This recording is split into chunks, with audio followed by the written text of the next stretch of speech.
நாம் இன்றைக்கி என்ன பார்க்க போகிறோன்னா ஸ்கொயர் ட்ரிக்ஸ். இந்த செம்ம சிம்பிளாக கால்குலேட்டர் இல்லாமல் எப்படி போடுறதுன்னு பார்க்கலாம். ஃபஸ்ட்டு 52 ஸ்கொயர் எடுத்திருக்கோம் இல்லையா? நம்ம என்ன பண்ணணும்னு பார்த்தோன்னா இந்த 2க்கு ஃபஸ்ட் என்ன பண்ணுங்கள், ஸ்கொயர் எடுங்க. 2 2s are 4. நெக்ஸ்ட் என்ன பண்ணணும்னு பார்த்தோம்னா இந்த 5ஐயும் 2ஐயும் என்ன பண்ணிக்கோங்க, மல்டிபிள் பண்ணிக்கோங்க. 5 2s are 10, 10 2s are 20. அப்போது 20க்கு 0, ரிமைனிங் 2 மேலே வச்சுக்கோங்க. நெக்ஸ்ட் 5ஓட ஸ்கொயர் என்ன, 25. 25 + 2 27.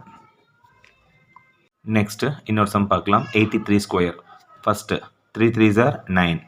ஓகே, அதுக்கப்புறம் இந்த 8ஐயும் 3ஐயும் என்ன பண்ணும், மல்டிபிள் பண்ணும். ஓகே,